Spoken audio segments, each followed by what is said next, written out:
From the land of conjurers, flying through the internet to your device like a UAP, hauntingly unexplained and downright weird, this is the Witching Hours, and we are ready to take off in the flash of an eye.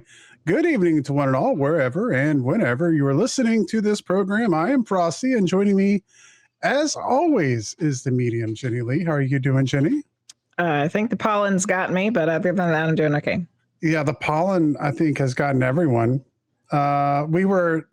I was talking to someone today. Everyone was thoroughly disgusted because we were supposed to have some thunderstorms yesterday to wash that all away, and they like kind of just went around, and it didn't happen. So we're covered in pollen here on the East Coast. So hopefully everyone else is doing okay and not suffering. It's important. Too much. It is. Get through it, people. The bees. It was the bees. So we are back. We were out last week for spring break, so we're back this week. Glad to have you all here. Welcome in, everyone. Glad to have you on the Witching Hours tonight. And we got a great show for you tonight. We're excited to get into it, and we're happy to be back. So welcome in, and thank you, everyone, as always, for coming and hang out with us. Whether you're over here with us on Twitch or whether you're over with us on Facebook, we are pleased to have you. Lots to get into tonight on the news. So I guess you ready to get into that, Jenny? Absolutely.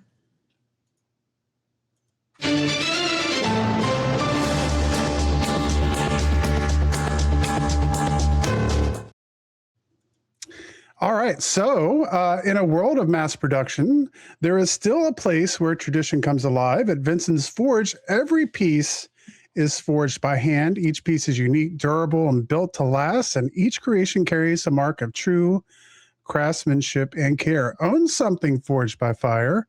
Wear something that tells a story. Vinson's Forge, handcrafted, forged to last. Available on Etsy at etsy.com/shop/Vinson's Forge. And the weird news is brought to you by Vinson's Forge. So always excited. Do you have anything to show us tonight? You got any Vinson's Forge on? I do actually. I have my troll bell. The troll bell. Ding-a-ling-a-ling. Keep all the trolls away. I mean, that's what you need to keep the trolls away. You can go to Vinson's Forge, go get your troll bell. Any kind of trolls. Yeah. The fun thing about this is that when I'm driving on the interstate to work, every once in a while it'll start ringing, and I didn't hit it. Does it keep the bad drivers away? I think it does. Yeah.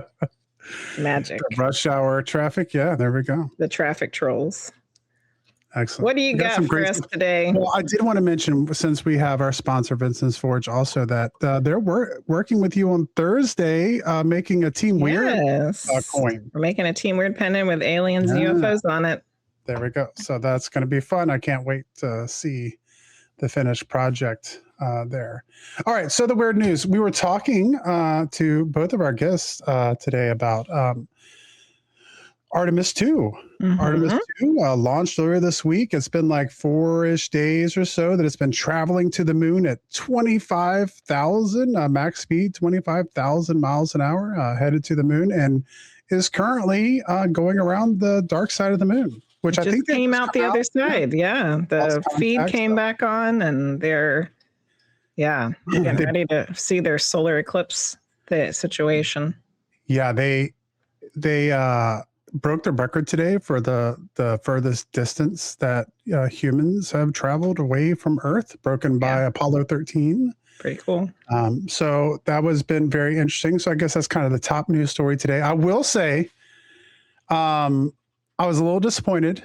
I've been excited about this whole process. You know, I'm a space nut, you know, so I've enjoyed it. I've enjoyed the whole process, but I was very, I was very perturbed, I guess would be a good use of that word. When they took off and they got into space, they switched to the camera for a second, and you could see the Earth behind Artemis. Yeah. And it's like they showed it mistakenly, and then they went to a visualization, and they were at the visualization for a very long time. As a matter of fact, the next day I turned it back when they were still showing visualization. Which the visualization, if you didn't get to see it, no offense to whoever made it, but it looked like an AI picture of a spark plug floating through space with some clouds behind it. So, and it just made me wonder why they couldn't show, and maybe there's a great explanation for it. I don't know. But no one gave an explanation, at least from what I was watching, of why they couldn't show the live feed from the camera when we had a beautiful image that I saw for briefly a second of the Earth behind Artemis. And the thing that clicked in my mind was, well, they can't have the cameras on because they have to get permission from ET to go any further. Right? Like, I mean, that's like, is that, you know, all like they were talking before this happened about how transparent this mission was going to be, and that like SpaceX had showed that, you know, you can be transparent. NASA, this would be NASA's opportunity to be really transparent. All these cameras, and I just they put up a spark plug picture. I just felt like it was missing a little bit of transparency on that time, and maybe there's a good reason for it. I don't know, but it's going to lead to speculation. It's just more fuel for the fire, inevitably. Yep. Which leads us to story number 1 tonight. GOP congressman makes a hair-raising admission about alien life. Man, I saw that on everything this week. Would have come unglued. The United States would become unglued if everyday Americans learned what the government has discovered about aliens, and they deserve to know, according to a congressman shocked by what's been briefed on extraterrestrial life. Representative Tim Burchett from Tennessee. Him. Because he says, dadgummit. Dadgummit. A member of the House Task Force on the Declassification of Federal Secrets said he's long advocated for full disclosure despite the impact the truth could have on the public. The public has a right to know, dadgummit. It's your tax dollars. Let's get it out there, quote unquote, from Burchett. I agree. Dadgummit. Yeah. If they were to release the things that I've seen, you'd be up at night worrying about, thinking about this stuff, he warned, adding he sat down with just about every alphabet agency there is. Just 2 weeks ago, he recalled, he was briefed on an issue involving extraterrestrial life that he said would have set the Earth on fire. Whoosh. The country would have come unglued, I think, if they would have heard all that I heard. They would demand answers, and they need to. But, you know, unfortunately, it just keeps getting covered up, he said. Burchett's startling comments come after ousted Congressman Matt Gaetz said earlier this week that he had knowledge of an alien-human breeding programs. Burchett told Newsmax, who he was getting interviewed by, he couldn't comment because he's still a sitting member of Congress. He also weighed on the alarming string of disappearances and deaths among the country's top researchers in the field, including the mysterious disappearance of retired Air Force General William McCaslin in February and his former colleague, rocket scientist Monica Riza, 8 months earlier. There are no coincidences in this town. These folks have disappeared or died mysteriously, he said. I think overall, I think there is a connection there. People just do not disappear, not in this day and age. That's, I mean, I don't know. That's a congressman. Yeah. And that, you know, who scary. You know, we don't get into politics on this show, but so I'm not going to bring up his politics. I don't know if I really know his politics. I know that he's GOP, but every interview I've seen with him, he seems like a pretty down-to-earth guy for the most part. So that's some big words coming from Burchett. So something to think about, something I've been thinking about this week for sure, especially as I don't have listed on the news today, but just released Friday was the new documentary from Bob Lazar entitled S4, which I have not had a chance to see that yet. But I want to maybe tomorrow night. I don't know. I would like to sit down and be able to watch that because I've heard that it's pretty good. I saw our friend Preston Dennett gave it a 5 out of 5 stars. Oh, well, that's a good gauge for me then. Yeah. So there we go. Story number 2. FEMA officials says he has teleported several times to the Waffle House, right? To a Waffle House. Yes. Historic. It's like. I mean, he really wanted some Waffle House so badly that he just showed up at one. Yeah. A top FEMA official is doubling down on his claim that he has been teleported against his will. Greg Phillips is in charge of response and recovery. It can't be against his will. If he really wanted Waffle House and he went there, he did it himself. He didn't realize it. I think there's been a couple times I've been transported to a Waffle House against my will. Against your will. Probably. Last year on a podcast called Onward, Philip said his car was lifted up while driving and he was transported 40 miles away into a ditch near a church. Oh, wow. I didn't hear about that part. In the same episode, he said he was teleported 50 miles away to a Waffle House in Rome, Georgia. So I was with my boys one time and I was telling them I was going to go to the Waffle House and get Waffle House. And I ended up at a Waffle House. This was in Georgia, and I ended up at a Waffle House. A lot of Waffle House in one sentence. Like 50 miles away from where I was, Philip said. He had that teleporting is no fun, but it is an incredible adventure. He recently took to social media to further defend the claim, writing, "I know what I experienced, and haters gonna hate." Phillips appeared to have a Christian explanation, writing that the Bible has many examples of the power of God. So I guess the moral of the story is if you really want some Waffle House, Gone.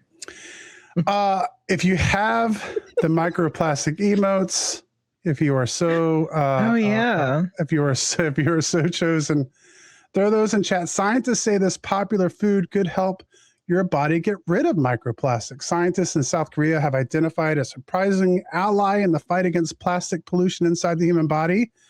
A microbe commonly found in kimchi. Researchers at the World Institute of Kimchi report that this bacterium can latch onto nanoplastics and microplastics in the gut, potentially helping carry them out of the body before they spread further. Nanoplastics, which measure less than 1 micrometer, and microplastics, which are slightly larger particles, are formed as larger plastics break down in the environment. They are now widely detected in food and drinking water, raising concerns about long-term exposure. Exposure. A research team at Weekin examined how well a kimchi-derived lactic acid bacterium can bind to polystyrene nanoplastics in laboratory tests, and it achieved an absorption rate of 87%. Long story short is they were testing on mice and found that there was an increase of the amount of nanoplastics found in their feces, which showed that it was somehow like binding to the intestines and able to be able pooping it out. That's great. Poop out the microplastics. I also saw there's a teenage girl that made a water filter that eliminates most of them out of the drinking water. Wow. Yeah. Well, there we go. There's always a solution. And then very quickly tonight, I already mentioned this breaking news on Jenny's stream last weekend, but Hershey says it is going to shift back to the classic recipe for all Reese's products. So I just have to say this. We got a negative review on the podcast last week because I said Reese's. Because my whole life I've just said Reese's Pieces. I don't know what it is. But I said Reese's in the news, and someone said it's a pretty good podcast, but we got 3 stars instead of 5 because I said Reese's. Oh, jeez. So they're going back to the original recipe. Yeah, thank goodness. And Frosty has learned how to say it properly. We'll say Reese's. Well, Reese's is going back to the original recipe. So there we go. And that was the weird news brought to you by Vinson's Forge. And now, welcome back for the beginning of April. It's Alice in Wonderland for the April moon phase update. I hope you got some good news for us, Allison. Well, first of all, I say Reese's Pieces also. Okay. I wonder if it's from E.T. Maybe. The Reese's Pieces. Secondly, I've got my Vinson's Forge necklace on. Oh, nice. Your pendant on. Awesome. Which I learned from the website is a sorceress. It is. Amulet. Yeah. Just learned about that. And I also feel like my moon lady privileges should be taken away since I haven't watched any of the Artemis moon lady footage. I guess I gotta watch it tonight because I am one of the most mysterious things about the moon is that we've never seen the backside of it. And somebody saw it today. Why doesn't it rotate like every other moon?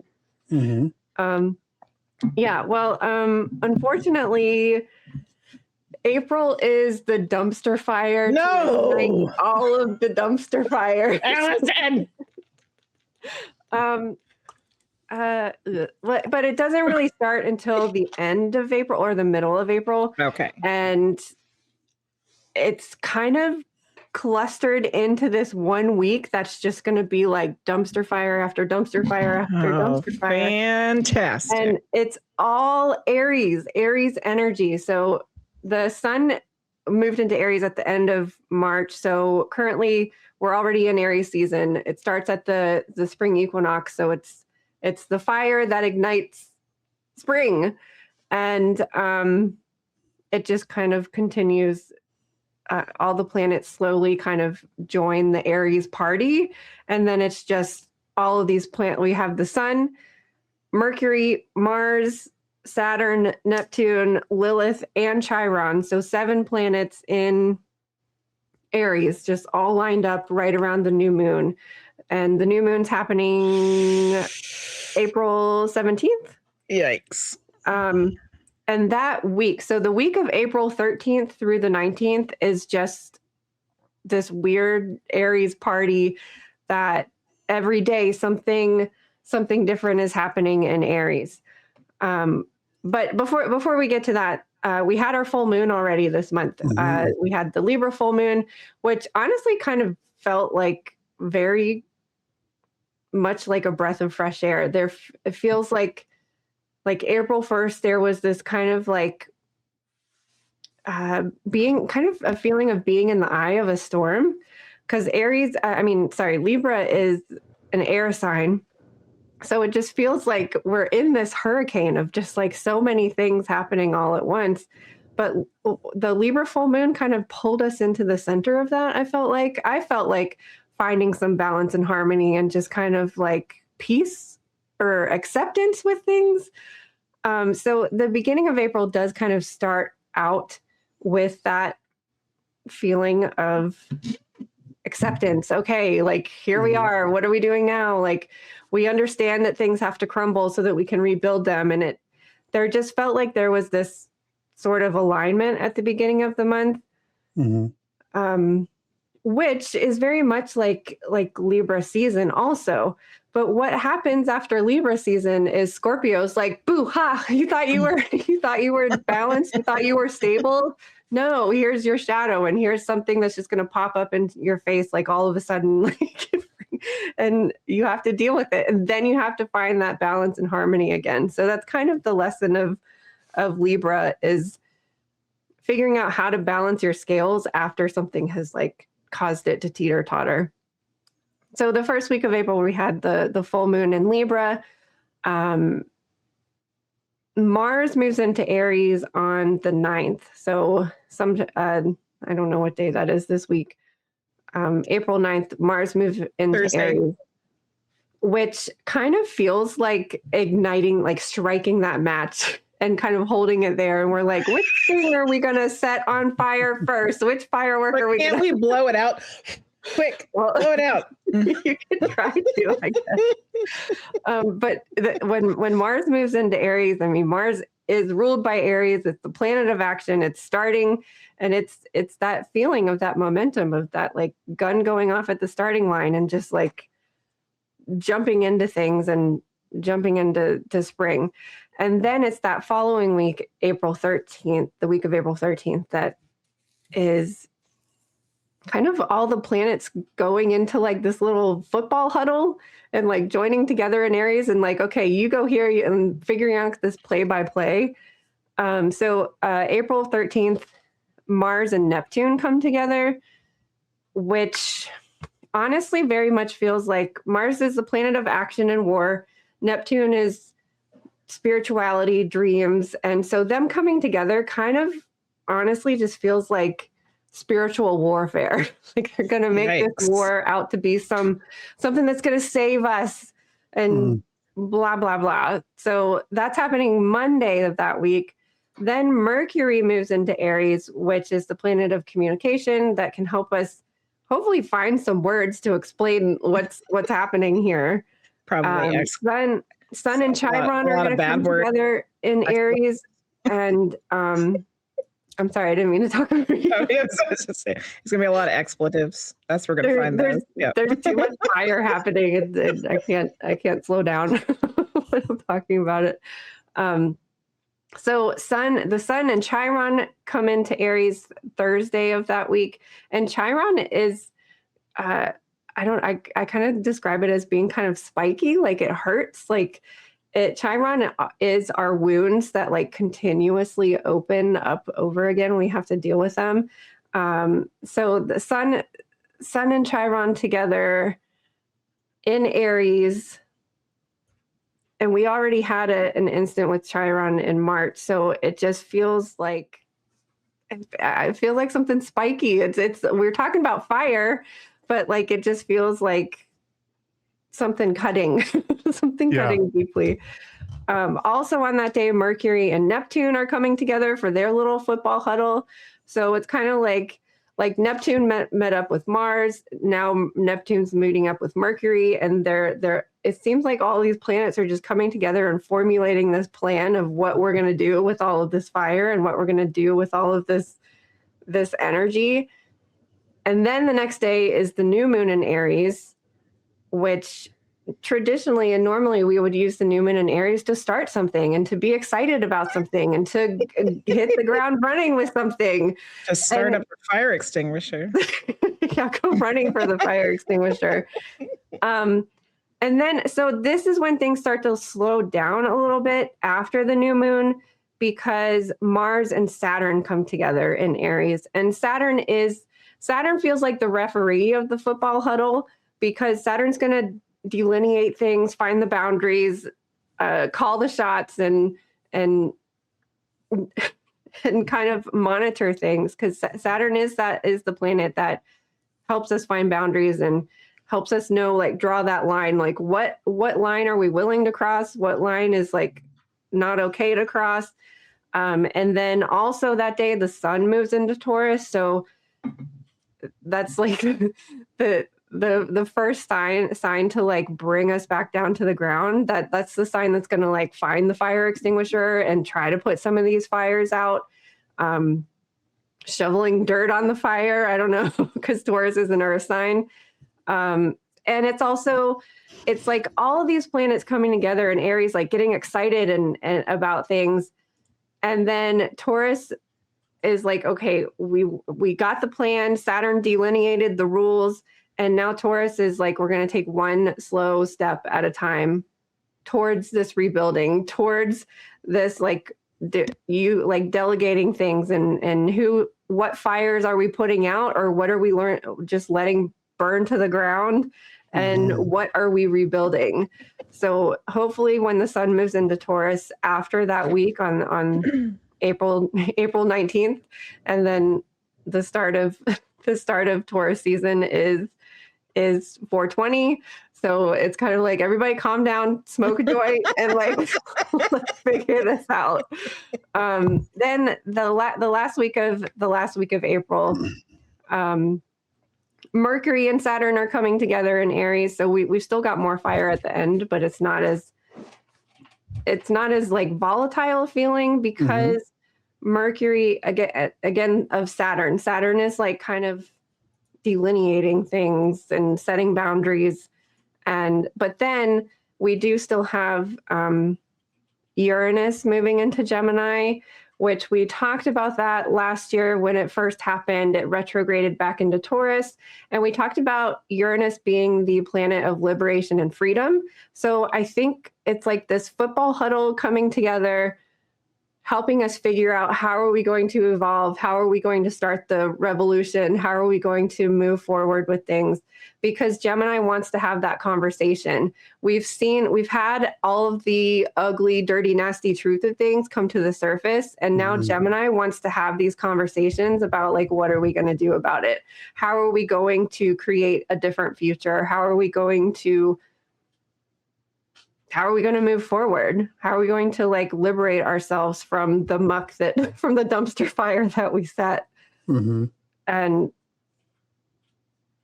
so basically it kind of just feels like all of these fireworks going off all at the same time, and then coming together and regrouping and having a conversation. How are we going to move forward, and taking one step at a time? Wow. Well, that makes a lot of sense because things have been going pretty crazy here lately. I mean, it's been a lot. Yeah. Every day has been a lot here lately. Yeah. Just coming up with the weird news tonight. I could have had 20 news articles. Yeah. Some weeks I struggled to find 3 articles to get in there that kind of fit. Yeah. Weird, this week I was like literally leaving stuff off and saying, well, maybe I'll just use it next week because I got too much stuff going on. Yeah, So. it's a lot. And that's kind of the thing, though. You have to pick and choose, like, what fire are you going to put out? What thing are you going to let burn to the ground? Yeah. And what thing are you going to use? What thing are you going to build with? We got government officials being teleported to Waffle Houses. So, I mean, there's all kinds of stuff going on. There's all kinds of stuff going on. Our chat is just like, y'all don't even know. So you just got to pick and choose what torch you're running with and run with that and try not to set anybody else's dumpster on fire. Bringing the torch to Waffle House. Yeah. Thank you, Allison. Thank you, Allison. That's a lot of stuff happening in 1 week. Yeah. Yeah. But it's good to know it's going to just be like, bam, and then we're switching to Taurus. And we just have to make it to Gemini season, and then we'll do Teamwork Takeover, and everything's going to be good. Right. Community. All right, Allison, thank you so much for our April update.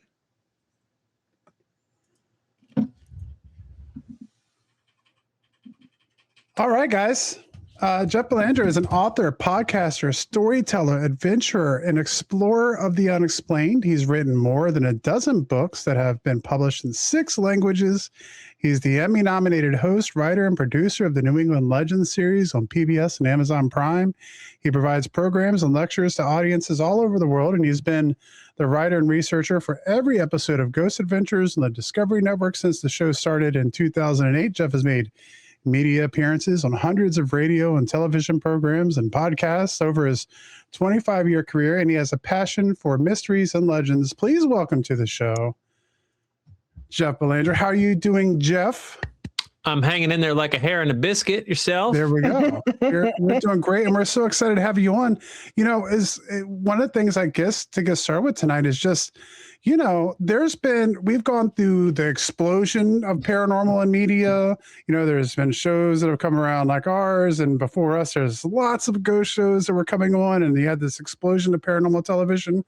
But you've kind of been in this for going back before all that. You've had quite a bit of a head start, I think, on a lot of people in the paranormal world. Do you mind telling us a little bit about how all that kind of got started for you? Sure. Yeah, no, I've watched the rise and fall of the paranormal. Yeah. Like it's, we are in a very big change right now. But that's okay. I like it. Because when I started, we were underground. Yeah. And we're going back underground. That's fine. I'm very comfortable there. Right. No problem. I got real estate underground. I got friends there. Well, yeah, I think that's great too, because I talk about that all the time. I mean, I was just a kid watching Unsolved Mysteries and In Search of, and so it's one of the reasons we do this program is because it's just fun to find people to talk about this stuff with. So I think we're fine. I think most people who are really into these subjects are fine if it's not on mainstream television all the time. Well, no one watches television anymore anyway. That's true. That's true. It's there's no one under 35 that watches TV, but that's okay. TV had a hell of a run. So I grew up in Sandy Hook, Connecticut, and I was born in Mass, but grew up there. And the next town over from us is Monroe, and that's where Ed and Lorraine Warren live. So I knew Ed and Lorraine since I was about 13 years old. Wow. And back in the 80s, they were just local celebrities, local weirdos. Mm-hmm. There was no internet. Their phone number was listed. You literally called them, and told them about your haunting or whatever.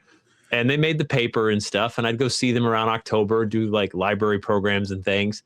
And I also had friends that lived in haunted houses. So back then I was just fascinated with it. I was also raised Catholic, which I think is, in the interest of full disclosure. And I sort of wanted answers for myself. Like, I was pushed through the whole Catholic thing. And I don't disparage it as much as some. Although plenty, don't get me wrong, I've earned my right. But at the same time, like I sort of felt like, all right, I want to sort of prove this to me. I mean, I can't prove it to others, but I want to prove it to me.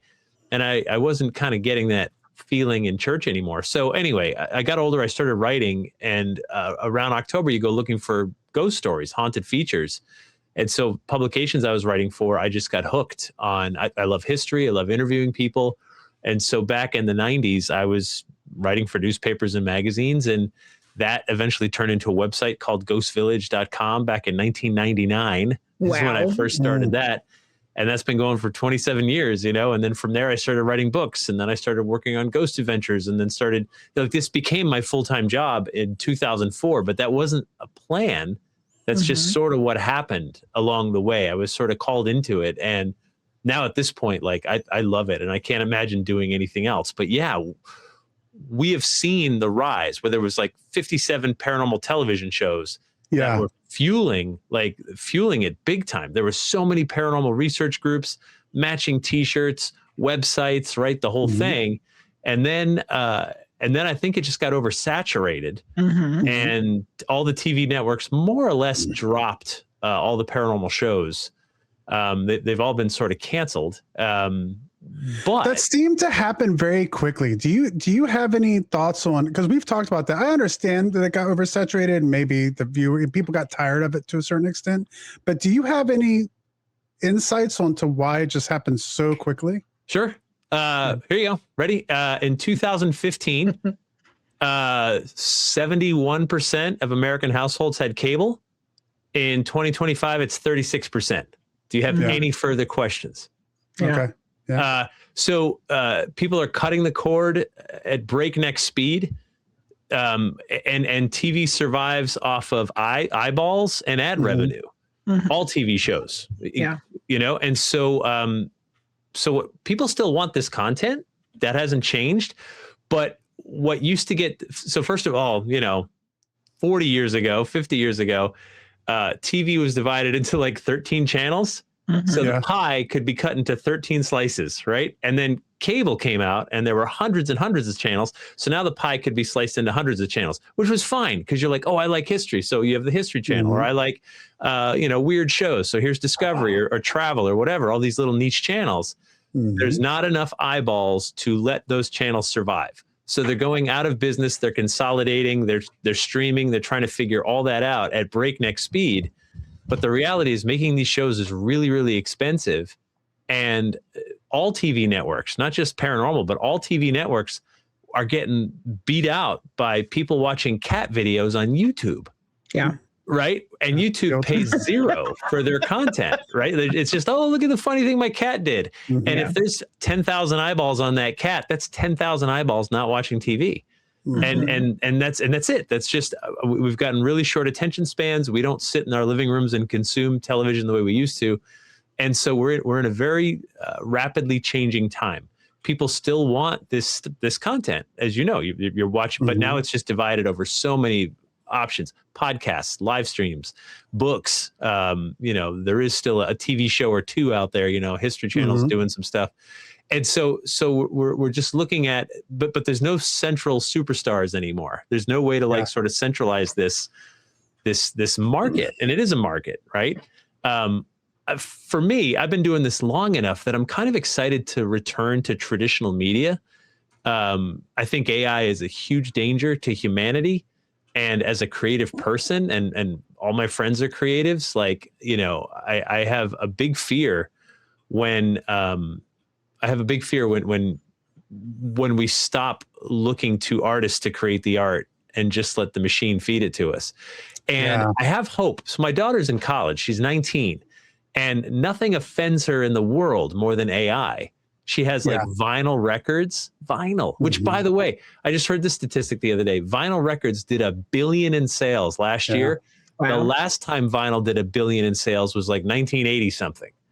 So imagine that. Imagine that maybe there is a little bit of a pushback to actually like holding something real that was made by real people. And that's okay. Like, so the other danger is that, so when I started my website, Ghost Village, back in 1999, we were the biggest at one point. We were absolutely huge, right? It was millions of hits a month, you know, from all over the world.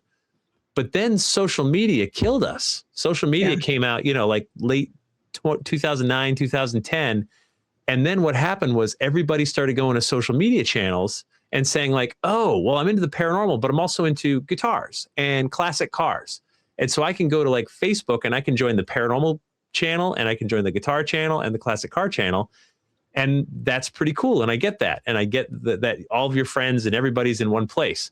The problem is Facebook and all the social media channels have sold you the illusion that you're in charge. You're not. And that you're seeing content you want to see. You're not. You're seeing content they want you to see. Yep. And it's all sponsored and it's all paid for. So yeah. 20 years ago, right? The internet was like the great equal playing field. Have a great idea, it could take off. And now we literally have all of content controlled by like a handful of billionaires. We were joking around. We've been talking about this a lot lately. Yeah, we were talking with some friends last night. They had sent us kind of just one of those stupid YouTube videos that would be created back in the day. And it was a song by using samples from like an old Star Trek episode, and it was just funny and something creative that someone did and made like a techno song out of Star Trek samples. And I thought to myself, this is what I originally enjoyed about YouTube. Was there wasn't like an agenda to it. It was just like, I'm going to make weird stuff and put it out and other weird people will like my stuff maybe. And I was joking around that might have been like the apex of humanity, like where the money wasn't involved in it. It was just people being creative and funny and silly and weird. Yeah. Yeah. And now, just a little, for people who don't know, like inside baseball a little bit for like this podcast, I get bombarded as a creator of like, would you like more people to see the witching hours? Yes. If you were to pay $50, then 3,000 more people would see. And it's like, it just turns into like this gate kept, platforms where money is what you're seeing. So the stuff you're seeing in your feed is stuff that people are paying money for you to see in your feed. So you're right on with that. So I started my pivot years ago. I do love podcasting. Like I've been doing a weekly podcast for 8 years now. And that's been a big part. But like my very favorite thing to do is to share my work and my research in front of live audiences. And last year, I think I did like 65 live shows. Wow. And this year I'm trying to get close to 100. Wow. It's my favorite. It's AI can't replace that. Yeah. No. It's people actually gathering in the same space at the same time. I'm on a stage or I'm in a community room or wherever, like we're holding the thing and people are getting together and we're not on our phones because we literally ask you to turn them off. You know what I mean? Like, and then we have a discussion, like uninterrupted discussion. And it's my favorite thing in the world is to like be in front of people and have people share. And so that's where my focus is moving to now, is to do those kind of things, because that's something that just can't be replaced. Dude, I saw something the other day.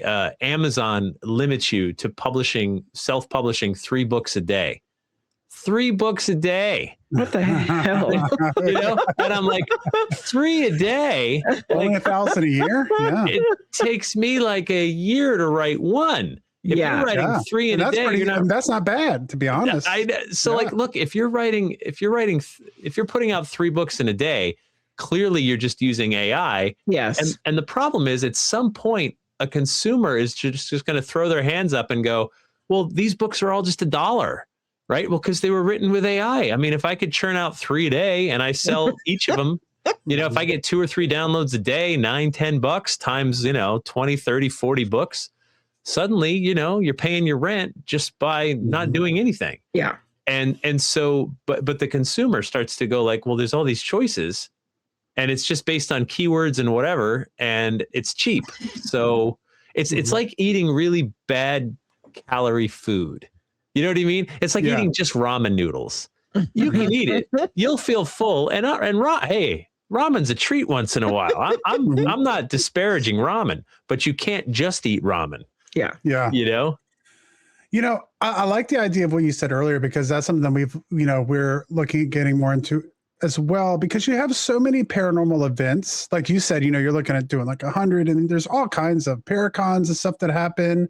And, I think that those are really great events, because what you do see is, although we've seen the decline of that on television, I still do think there is a huge drive and engagement for people to want to go to paracons and haunted places and paranormal meet and greets and be able to go and be around like-minded people and have conversations that maybe you can't have with some of your friends at work or whatever, and to be able to engage in that. And so I think that's a really great point, that doing these things live where people can meet like-minded people and discuss weird things is a great avenue for that. Yeah, we're trying. So like a lot of the big paranormal conferences, attendance is way down. And the reason is because there's not a TV star to be the draw, right? Mm-hmm. So it used to be like, all right, I love these events, but wow, I get to take a photo with whoever who's on TV, right? And in my living room every week. And so those events charged a lot of money and they had a lot of people.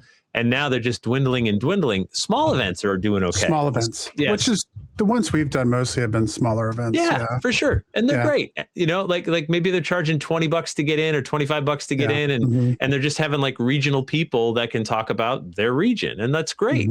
That's awesome. Like whatever's working. And I don't charge anything for autographs. Jenny, I heard, is kind of expensive. Yeah. I don't charge anything. Yeah. That's wow. Yeah. It's I have never charged for my autograph either. So Jenny, what's the secret? I don't know. That's out of my league. Yeah. They had one come around here recently and I was like, that's really cool. Like there's gonna be a lot of really cool people there. I should go check that out. And then I started looking at their price tags to, and I was like, well, never mind. So here, right? Like, okay, let's say, let's say you got to fly someone in. You've got a flight, you've got a hotel room, you got to pay for that person. You've got like parking and transportation. So like you could be $2,000 in and forget their speaker fee. I just mean to get a human being from somewhere in the country on a plane to you and put them up for a few days. It's like $1,500 to $2,000 right there. If you've got 10 of them, that's $20,000. And then you got to pay them something for their time, so those ticket prices go up. It's just how it works. But yeah, no, we're seeing such a shift right now. But again, I think it's good. I think, but here's what I'm begging people who are interested in the paranormal to do.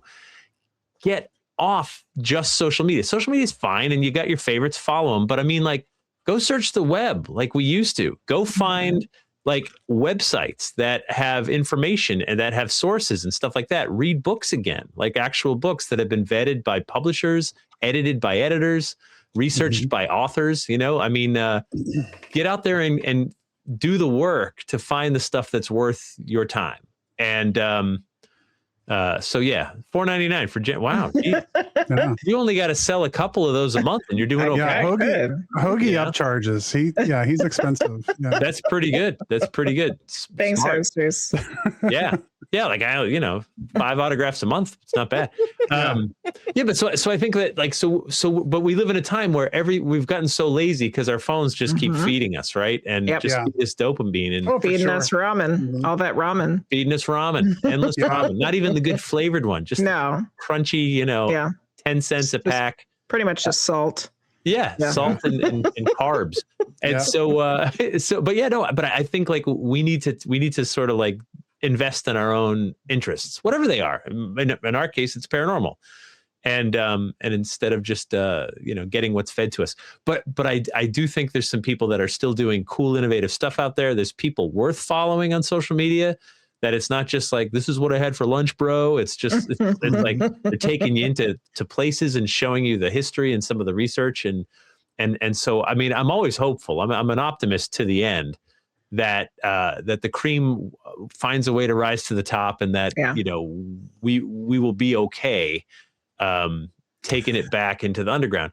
And the thing too is that, look, the interest in the paranormal has waxed and waned for literally like centuries. The spiritualist movement in 1848 started in America, and I'm pretty sure it would have died out except for the U.S. Civil War. The Civil War happens. So many people lost their lives in an untimely manner. People needed answers.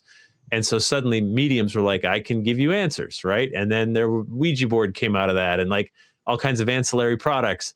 And then it sort of interest dies down. But then World War I comes and everybody's interested again, and then it dies down. World War II dies down. Vietnam, Korea dies down. In the 1980s, we were just looking for UFOs. Nobody cared about ghosts in the 1980s. No. And then 9/11.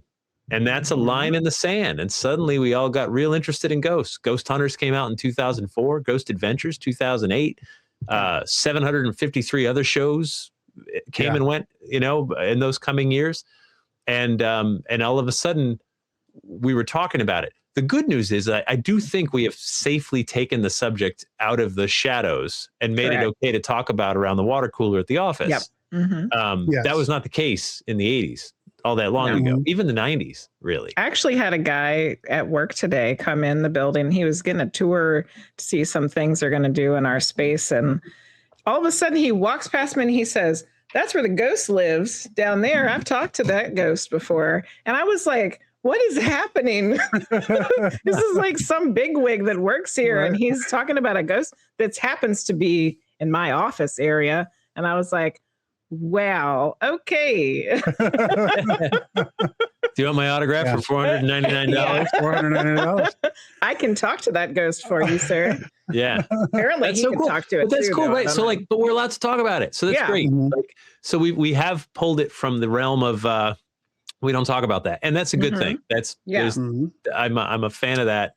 That's happening now with ET and UFOs as well because of all these congressional hearings. You know, I guess if Congress is talking about it, then you're allowed to talk about it, right?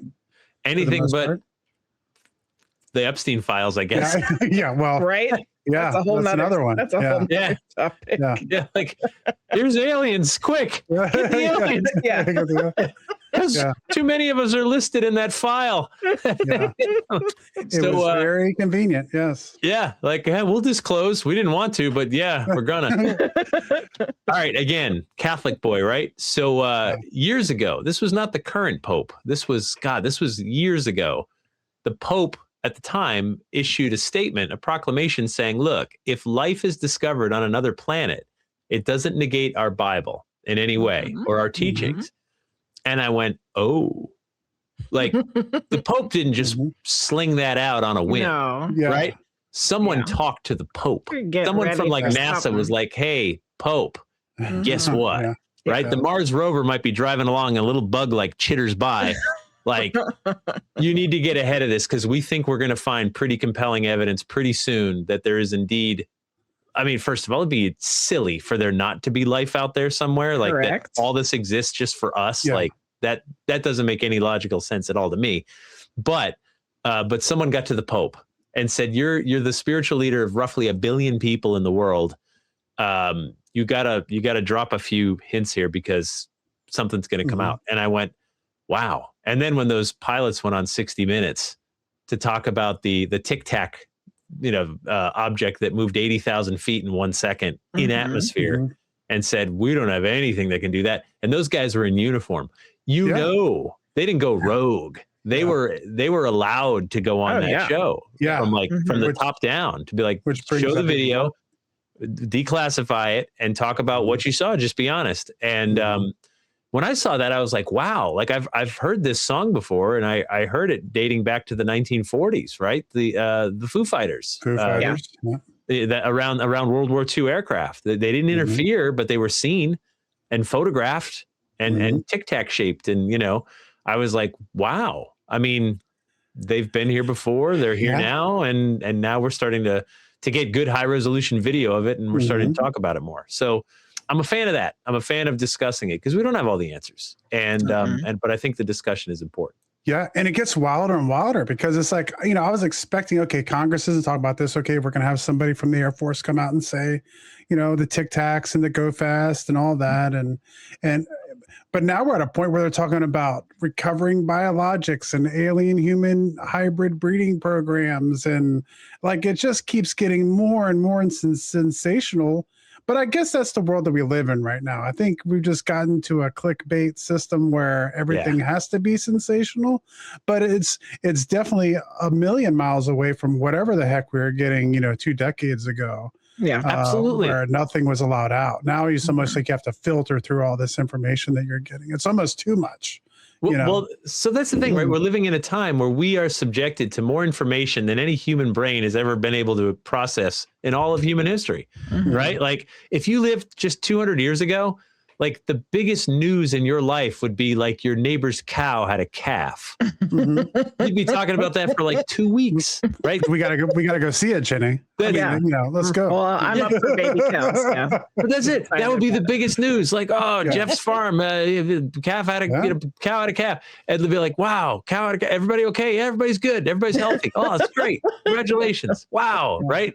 That's the big news. Now you turn on your phone, and before you've had your first cup of coffee in the morning, you've been bombarded with like war updates, scandals.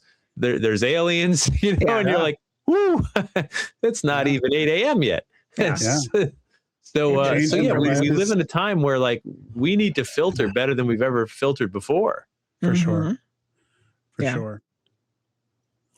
All right. So let's I want to get into a little bit about stuff you're working on now, stuff that you've done. What's some of the things you talked a little bit about what your plans are coming up, but what's some other things you have that you're working on now? You're still doing the one podcast, correct? Yep, New England Legends. Excellent. Yep, every week. New England Legends. Yeah. So do we want to talk a little bit about some of the topics you got coming up for that? Sure. So, it's really cool, right? So we started this podcast like 8 years ago. It was a spinoff of a PBS series that I hosted and produced called New England Legends. And making a TV show is very expensive, even for PBS, where it was like stripped down and just a couple of us working on it. And so the idea was like, man, I want to cover a lot more of these stories. So podcast, theater of the mind. So they're short, they're scripted. They're not like, hey, what'd you have for lunch? We use sound effects and voice actors. And the whole idea is like a legend exists, not because of me, but because like a community keeps it alive. So why are we talking about that building being haunted and not the one next door? That's just as old, if not older, right? Why do we talk about a monster in these woods? Why do we talk about this place being a spot of mystery? And the reason is because people have talked about it. It's got a reputation and others have gone there and had weird stuff happen. So what's really cool is that the podcast now has enough of an audience that the stories are basically crowdsourced. We get emails all week where they're just like, I grew up in this little town and we've got the cursed witch headstone that you knock 3 times at midnight. And I'm like, oh God, I'm listening. Go on. Right. I'm like, you had me at knock 3 times at midnight. Right. So we cover stories of ghosts, hauntings, monsters, UFOs, cryptids, all of it, all the paranormal weirdness. And, and totally adore that. And so every week looking for the next story from New England. Have you had any unusual cryptids that we're not familiar with? Yes, the monster of Coca-Cola Ledge. Okay, what is this? Yeah, ever heard of it? No, I have not. So we got a bunch, right? So Bigfoot doesn't interest me as a broad subject. The monster of Coca-Cola Ledge does interest me, right? North Adams, Massachusetts is this Western Mass town. You can almost throw a rock into New York State, right? You're right on the border. And there's this large cliff face that overlooks the town. Back in the 30s, there was a Coca-Cola logo painted on it. So even though it's called Witt's Ledge, it got the name Coca-Cola Ledge because of that. The logo's long gone, but people do go up there. And it's a very gentle hill on either side of the cliff. So that the top of the cliff is probably 120, 130 feet. If you fall, you don't need an ambulance. No rush. No rush at all. If you fall, take your time, right? You're not going anywhere. Yeah. But it's very easy to get to the top from either side, a gentle hill, right? So around the late 1970s, people started reporting a 8-foot tall, hairy, upright ape-like creature that was seen lurking up there. And they started calling him the monster of Coca-Cola Ledge by all descriptions. Bigfoot, right? Yeah. Yeti, all descriptions.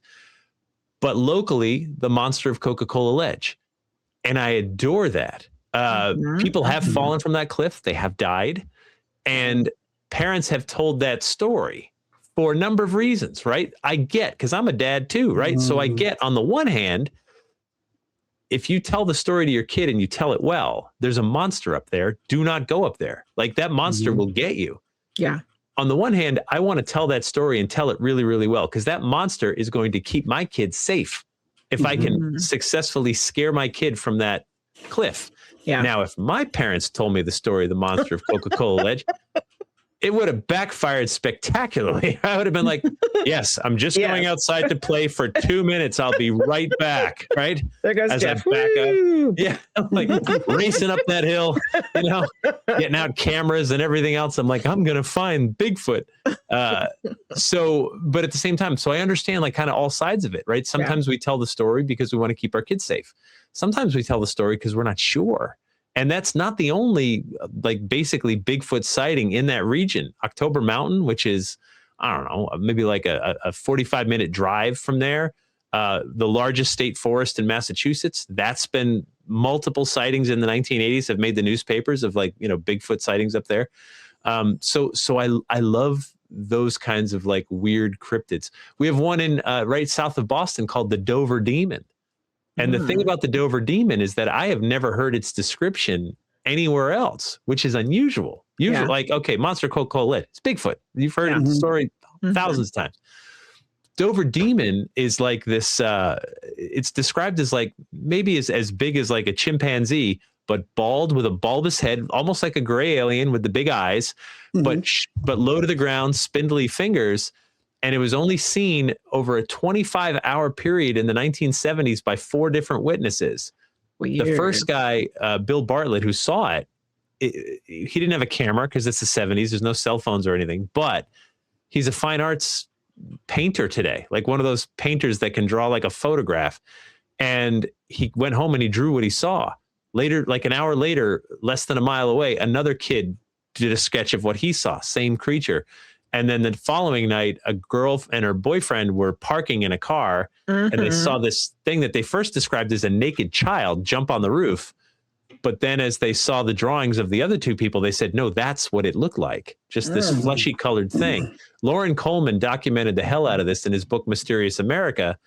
And the crazy thing is, like, there haven't been copycat sightings of a creature like this.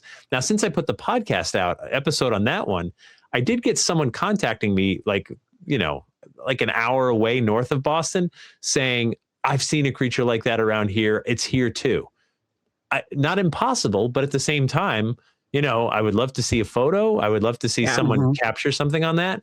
But that's the other cool thing that happens is when you share these stories, sometimes someone goes, whoa, I didn't know that was a thing. Someone else saw the thing that I think I saw, and we start to make connections. Or they try to talk themselves out of it. Like, I didn't really see that until somebody else has some experience too. Yeah. Yep. So we've got stuff that dates back to like Wampanoag legends and lore, like Pukwudgies, which are amazing, like this little magical creatures that can turn into balls of light and lead you safely down the path or lead you to your doom, depending on their mood, right? Yeah.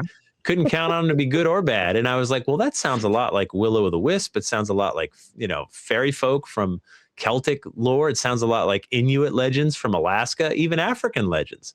Yeah. So why is it we've got all these cultures all over the world describing the same creature, using different names, using their own language, of course, but but the description of miniature human with magical powers that can turn into a ball of light and sort of come and go as they please and serves their own agenda. I'm like, that shows up in Africa, Europe, Massachusetts, Alaska, probably elsewhere. I just haven't chronicled them all yet. And you either say like, well, we all made up the same story. That's one option.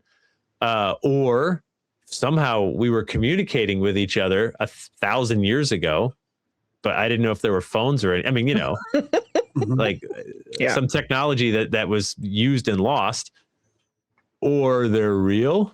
Right? I mean, these are the options available. So, I think that's pretty cool. You got a favorite? Do you have a favorite cryptid? Oh God. Oh, the weirder the better, like we've got lake monsters like Champ the lake monster, Lake Champlain, and Cassie the sea serpent, and Casco Bay. And I do love the Dover Demon. I like Pukwudgies because I like that there's this through line, because the Native Americans had other legends too, but most of them have mostly been lost. But that one sort of made it through. And you go, why? Why did it make it through? They have there's a great name too, Pukwudgie. Yeah, it is pretty good. It's also the name of my band. I admit it, it's a plug. It's a pretty good death metal band. There we I go. actually saw Puckwudgies at Lake Shawnee. What? Mhm. Did you, my band? Yeah, Yeah. they were playing at Lake Shawnee. Yeah, no. Oh, yeah, pretty good. Yeah. But yeah, I experienced the Puckwudgie for the first time at Lake Shawnee.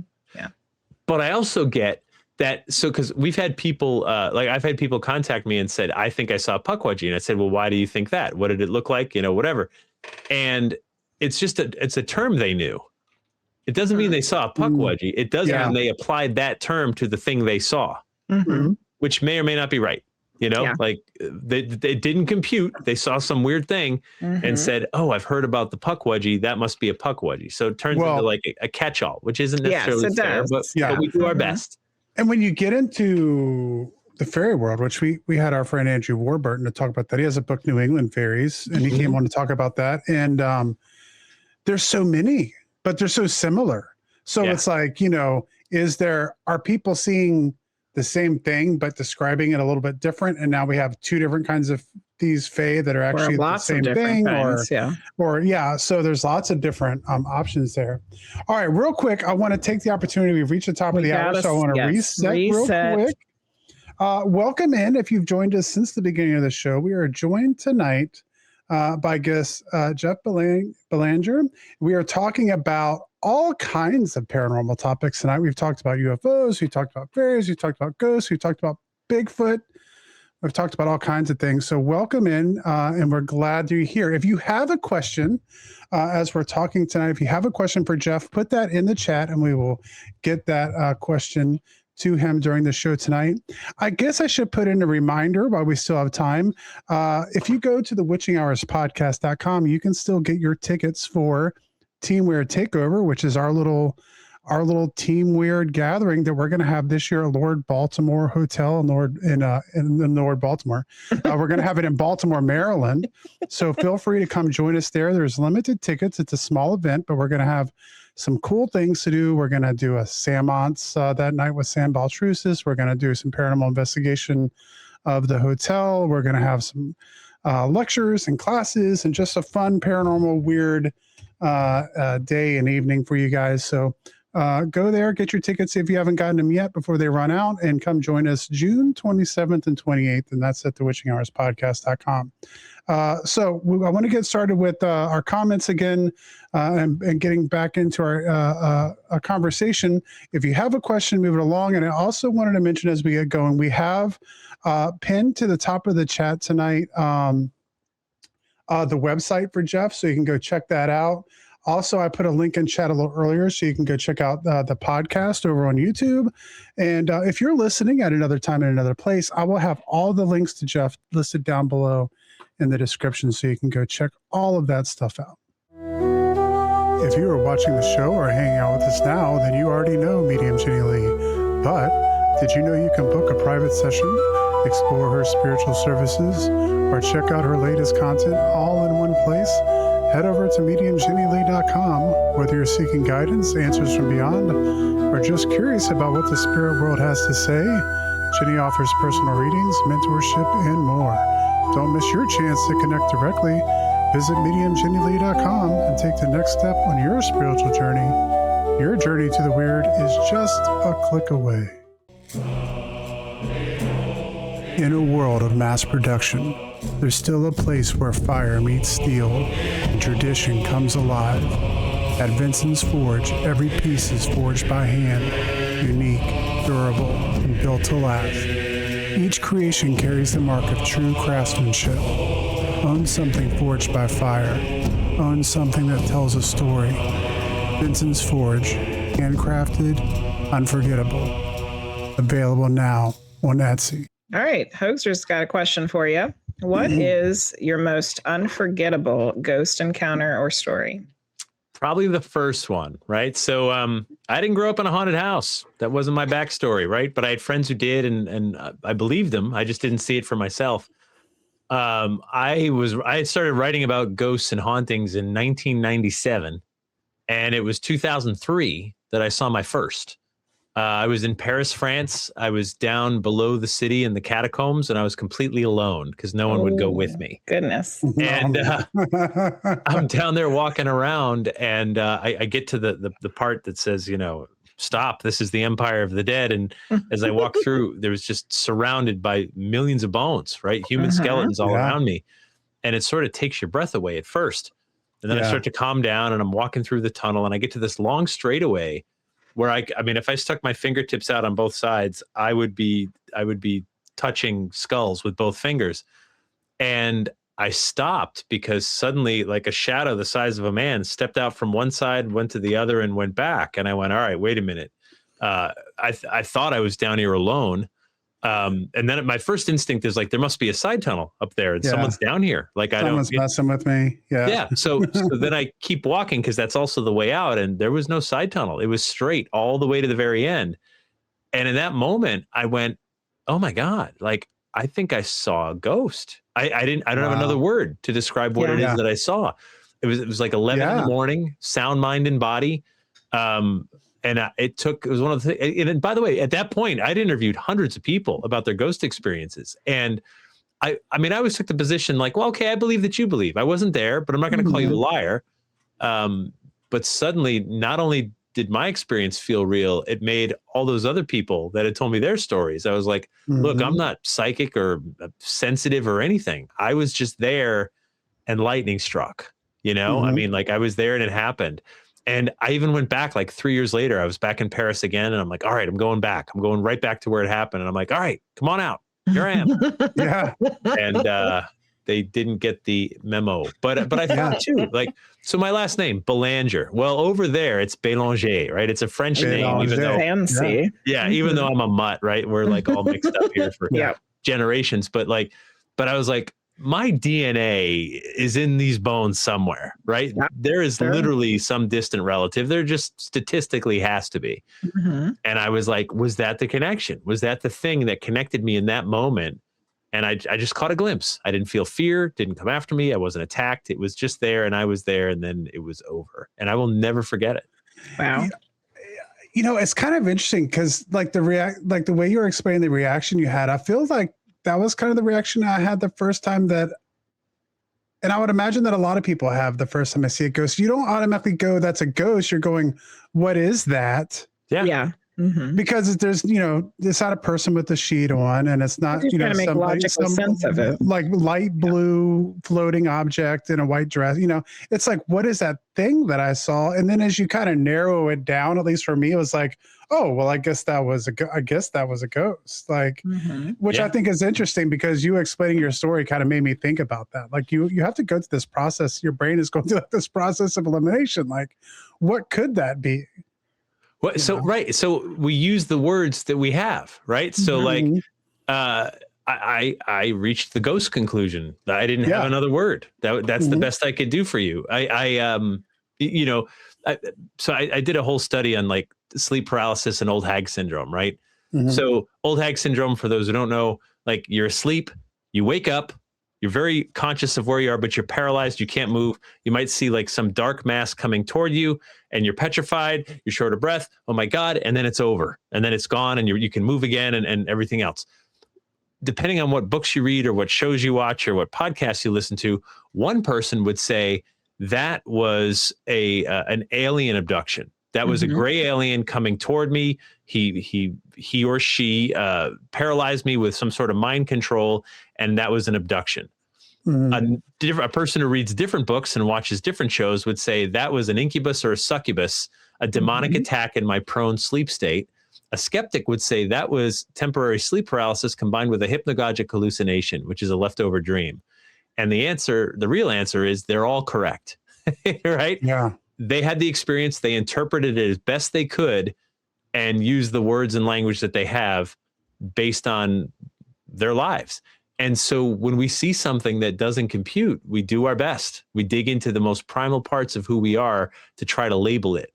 And ghost, I think ghost is easy, right? I mean, it's you're seeing something that doesn't belong in this space and time right now. And so we call it ghost or spirit or what have you. Is it interactive or does it just sort of float by and vanish? Is it residual? Is it this? Is it that? I don't know. But when you're there and you go through it, you never forget it. Or, I think about this sometimes too. Or is it a shadow person? Well, potato, right? And then what's a shadow person? Yeah, right. What's a shadow You person? know? I mean, your shadow person's my ghost, right? Yeah. Like, Yeah. so yeah, I don't know. Mhm. Is it a doppelganger? Is it a ghost of a living Yeah. person? Mhm. That's cool, right? I remember Yeah. talking to a woman in Australia, and she was telling me the story of how she had woken up one morning and she's like, I finally had a day off. All I wanted to do was sit on the sofa and read my book. I was thrilled to be doing it. And I sat down, started to read it. My husband's like, I'm going to the hardware store. Come with me. Come on. And she's like, oh, God, I don't want to. But fine, she goes. So she gets in the truck and they drive off. Their teenage son, who can be home alone, he's old enough. The truck pulled back into the driveway. And she said their son opened the door and just looked like he'd seen a ghost. And she's like, what's wrong? Are you okay? And he said, Mom, I just passed you on the couch reading a book, but you're out here in the truck. It's not possible. And she was like, all I could think of is that's where I wanted to be so badly that I like, this is a ghost of a living person. She's not dead. She's fine. Like it was not near death. There was no accident. There was no danger. It was just, I really wanted to be on the couch reading a book. Next time Frosty asks me to go somewhere and I really want to do something else, that's what I'm going to do. Yeah. We have a couple more questions for you, but we also have a comment from Keisha that I wanted to share. Okay. She said, the fact that you question things makes you sensitive. Hate to tell you. Guess what, Keisha? Guess what? You can ask any woman I've ever dated. I'm not sensitive. I'm insensitive. You're insensitive. Everyone knows that. Sorry. Chicago wants to know if you've ever encountered a skinwalker. Not that I know of, but I've been in some shady places. Yeah. No, I not that I'm aware of. I wouldn't know. Have you ever interviewed somebody that has had encountered a skinwalker? Yeah, we did it. We filmed at Skinwalker Ranch and Yeah. So sure. And again, Pukwudgie, right? Like, are we using a label like your ghost is my skinwalker? Yeah. Right. I don't know. We're using the best language we have to describe a thing when the reality is you don't really know for certain. But I get that it doesn't fit and it doesn't compute, so we put a label on it. So did you get to go to the location for Skinwalker Ranch? I didn't get to go there. I was sort of like air support, but I talked to people that lived and worked there and everything else, and it's fascinating because you're going to have to dig into like the legends and lore and history of another culture, a culture that doesn't like to share. By the way, they don't like talking about this stuff. So. So on the one hand, that makes it even harder to give it a label, right? You're giving it a label of another. You're giving it another culture's label, who isn't really sharing all their insight into how they reach those conclusions and what exactly is and isn't a skinwalker. Same with Pukwudgie, really. Yeah. I mean, it's actually really interesting because sometimes I like to do like short kind of podcast where we just kind of do like a little dive on a paranormal topic just to kind of get people familiar who maybe don't know about that topic. And I try to do one on skinwalkers and it didn't turn out very well because there's really not a lot of information. Like you have the basic information that's been shared, but it's really hard to kind of do a deep dive unless you were to go out there and be able to talk to some of the native people there that had trusted you and were willing to share more information. So it really is. That's the challenge, right? And so that's the challenge of research. Research is a process. It never ends. And so I'm always trying to make inroads to people that can to share what they know, share their culture or whatever. Look, everybody dies. Everybody from every culture dies, and everybody has some sort of concept of potentially what comes next. I mean, even if you're an atheist, it's still an ism, right? It's still you have to believe that nothing comes next. Well, I don't know. Physics tells us energy can't be created or destroyed. So I don't know. How do you reconcile that? If you're a person of atheistic faith, and I say atheistic faith because I think it takes as much work as any other ism, right? I think so. I think you got to get up and work at that, So I'm too lazy. I'm a devout agnostic. I was just getting ready to say agnostic is kind of the laziest way I think you could go. That's where I'm at. Yeah. Devout agnostic. I never could adopt like a religion because I feel like, and no offense to religious people, but I feel like at some point you got to say I'm right and everybody else is wrong. And I really struggle with that because what do I know? You know what I mean? Like I'm just a guy that goes out into dark, scary places at night and looks for ghosts. I wouldn't trust me with your mortal soul. Well, that makes sense, and it does for me. I grew up maybe one step away from you. I was raised Lutheran. Yeah. So one step away from the Catholic Church. Catholic light, we call it. Yeah, Catholic light. It's a lot of the same accoutrement, but not. Enjoy your meat on Friday, Frosty, whatever. But yeah, agnostic, and at this point, I'm just kind of along for the ride. Like, let's see what's out there. I don't know. Totally. Look, but what I love though is that if you travel, if you explore, then you get to change every time, right? Like every time you have a new experience, you get to change, and change is good, and growth is good, and learning is good. When you stop that, when you think you know everything, you should have interviewed me like 25 years ago. I was way smarter then. I knew everything 25 years ago. I had all the answers. You could ask me how it works. I would have told you. Yeah. But now I'm like, oh no, I lost it all. I didn't lose it all. I just realized I was wrong. Yeah. And the further along I've gotten, the more I'm just like, oh yeah, no, but I love not knowing. Whatever it is, whether it's aliens, UFOs, ghosts, or what have you. And the more you find out, the more questions you have. Yeah. And the less you realize you actually know. Like, when it comes, just because we've talked about UFOs or Bigfoot, anything, it's like the more that you get, the more that you start maybe learning about a subject or more information that comes out, the more questions you have. Totally. The more questions you have. Well, that brings up another topic. This is a hot news topic right before we left. Hold on. Can we ask, Luce has a question too. Mm-hmm. What is your favorite place to revisit? Oh gosh, revisit. So on the one hand, I adore, like, when you go back to a place again and again, you get to know it, right? You get to know, like, that third step creaks. So if you hear that, that's just the step, right?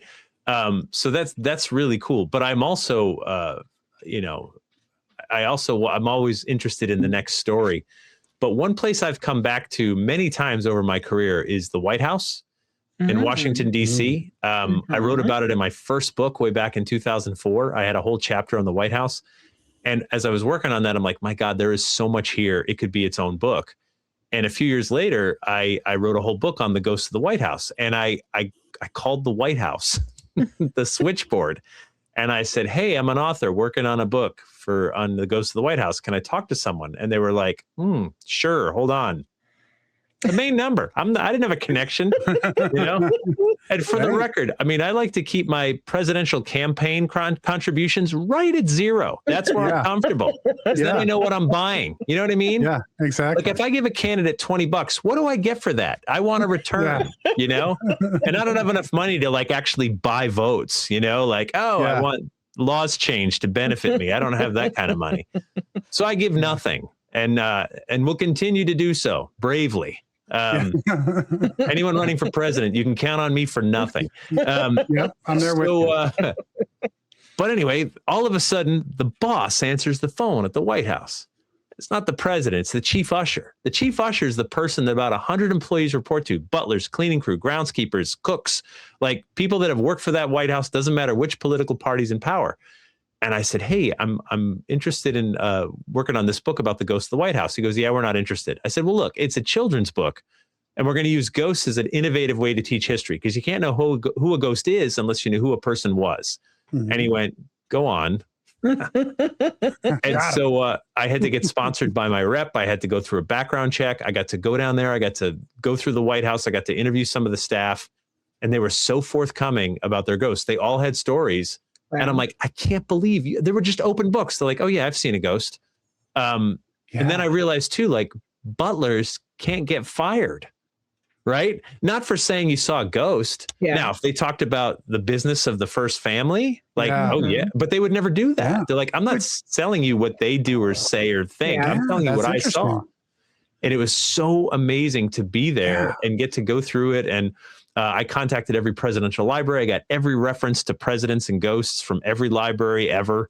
Wow. Chronicled all that stuff, and it's just pretty well understood that place is haunted, and everything is so well documented. You can't open a door without it being written down somewhere. And so I adore that a building that historic has got so many ghosts attached to it. That's really interesting that you brought that up, because that's like one of those places where, you know what, I don't mind if they talk about ghosts, because then that means they're not talking about all the secret ingredients, you know? Yeah. You know, Yeah, like, talk about all the ghosts you want to. Yeah. come on in. We're going to talk about ghosts. We're going to talk about aliens, anything but the million scandals that are going on right now. Yeah, exactly. Yeah. And Mary Todd Lincoln, that's fine. Yeah. Yeah. Let's dredge that one up. Let's dust that one off, and anything but what's going on right now. It's funny too. You know, sometimes you have an experience and the official explanation actually gives a lot more credence to the paranormal, you know, like, so I had a Bigfoot. I had a Bigfoot. Sorry. I saw Bigfoot on the screen. You threw me. I've never had a Bigfoot experience. Okay. Well, I had one quick story. Okay. We're in October Mountain and where there's been Bigfoot sightings in Western Mass. And we were filming for the New England Legend series, and we were going to do a Bigfoot reenactment. And it was my turn to be in the Bigfoot costume. And it's a reenactment. We're not trying to fool anybody. We're not saying it's real. It's just a reenactment. And so the way you film it is you just get really far away from the camera in the Bigfoot costume and just walk across the trail, right? Mm-hmm. And so I'm yelling like, "Are you ready? We're ready," right? And so I put the costume on, and I got the Bigfoot costume on, and I went, "Oh my God, this is how I'm going to die." Some hunter's going to be out here and be like, "No one's going to believe me. No one's going to believe me. Shoot him, aim for the head. No one will ever believe me." I'm like, this is it. This is how it ends for me. Anyway, that's my Bigfoot story. But no, I did have a UFO encounter with my dad when I was 10. And it was we watched this thing on our front lawn. It was like 10 o'clock at night. It was a school night. I'm in bed. My dad starts screaming bloody murder. "Jeff, get out of here right now. Hurry." And that's not my dad's way. He's not a screamer. And so I run to the door. "What?" He goes, "There's a UFO right there. I swear to God." I'm like, "You're out of your mind." And I walk up the hill and I turn around, and we watch this circle of lights in the sky for like a minute and a half. That's an eternity. Yeah. That's forever and a day, right? Mm-hmm. I could have run in and tried to find a camera, but I was just so engrossed in this thing, went right over our next door neighbor's house and then gone. The next day, the front page of the newspaper said over 200 phone calls about this craft that was seen. Wow. And they said it was a group of Cessnas flying in formation as a prank. Mm-hmm. This went right over our house. At 10 years old, I had heard, I don't know, 1 million Cessnas by that point. Those are lawnmowers with wings, right? They're loud. This just made a very low hum, like no noise at all. And then years later, I was interviewing Richard Dolan, who's a ufologist, and he had a photo of the actual sighting that hundreds of people had seen. Someone did take a photo. And when you saw it, I was like, "Dad, this is the thing." In fact, can I share my screen? I can show it to you. Yeah. Yeah, you sure can. Watch this. All right. It's fine. Boom. All right. Let's see here. Let me know. Okay. Here we go. Ready? Okay. Yep. That's just the sky. I give you a group of Cessnas flying in formation. How's that? Wow. Group of Cessnas? That's amazing. Yeah, no way. No way. Look, I can't tell you that that's little green men from Mars. I don't know that at all. Yeah. I do know that's not a group of Cessnas. Absolutely not. You know, could that be some kind of top secret military project? Absolutely. Yeah, for sure. Yeah. But, no one runs that by me. I don't know if CMC's still in here. He's our resident pilot and aviation specialist, but I'm sure he would agree that is not a group of Cessnas. Not Cessnas. They don't fly. Yeah. That's anyway. So there you go. That's amazing. Oh, I just messed. There we go. No, you're good. You're great. Thank you so much for sharing that. Actually, yeah. But it was so cool. Like that was such a moment when I saw that, and I was like, "Dad, look, it's the thing we saw," you know. And he was just like, "That is the thing we saw." Wow. And I was 10, and it, you know, another thing that just sort of like you looking back, you can be like, "Oh yeah, that had some influence," you know. Yeah, absolutely. Yeah. When you look back and you start putting all the puzzle pieces together, it's like, oh yeah, no wonder I'm a weirdo. Yeah, right. I didn't stand a chance. Well, that's an amazing sighting. That's really interesting. Yeah, you know, that's a fun time too, because we talk about now about what kind of photographic and video evidence you would have to have that someone could actually believe. But if you go back to 1987, you know, we don't have AI. We don't have not everybody can do special effects in their garage. You know, That's you bring up a great point. So we live in a time now where if I showed you that photo and said I took it last night, AI, Photoshop, an app that just creates it on the fly. Right. And actually, I'd be like, if you took that one last night, that's a pretty crappy picture. Like, right, yeah. You know, you need a better phone. Yeah, my flip phone. But when it's from 1987, you're like, wow, that's an amazing picture. Suddenly, that the old evidence is a little more compelling because we know it just is what it is, and that's sure. So that's the tough time, and so much noise, right? So it comes down to me, like the human experience. That's the thing. You don't have to agree with it. You could say, I think you're lying or mistaken or whatever. That's fine. But it's also, it's ours and it's personal. And when we share it, you're sharing a piece of yourself and you're saying, all right, look, something happened. I can't explain it. This is what I saw, felt, heard, experienced. And it's changed me in some way. Like I interpreted that as a ghost, which means there must be something more to it after we die, which means, oh my, right? Like, how do I live my life? What am I going to do? Like, how do I, incorporate that into my worldview? And then you learn that you're far from alone. Lots of people have these kind of experiences, and the deeper meaning is meant for the individual to sort of interpret. Yep. Yeah. Yeah. I had a question for you, but I think you've kind of answered it throughout our conversation. But I was going to ask, what's more important, knowing the answers or the journey of the mystery? Oh, the journey, of course, right? But because I gave up on answers. Yeah. Right. Yeah. The best I can do is convince myself. But even then, right, I could tell you like, well, I believe A, B, and C, but I know that's just me, right? I wouldn't even expect you to buy into that. Like, and then the next experience you have might change all of what you think. Yeah. Totally. New data, new information, new whatever. But I know I'm more open than ever to possibilities. And I think that so one of my favorite parts of like a typical haunting story is that we lean on that trope, unfinished business.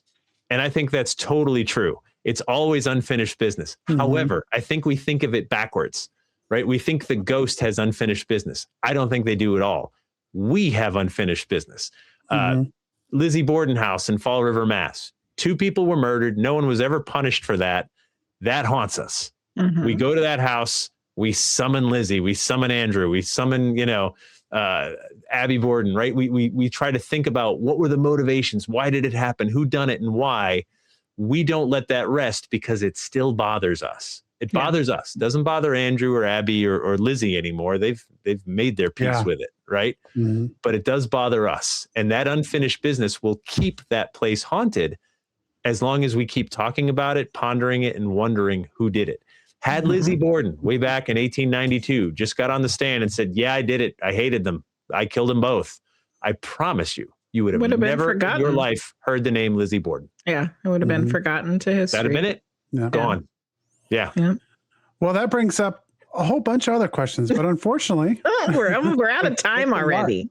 It's 9:30. But before we start signing off tonight, we have the link to the website up there to go to jeffbelanger.com. Is there any other places where people can find you, or people need to get on and check out your stuff?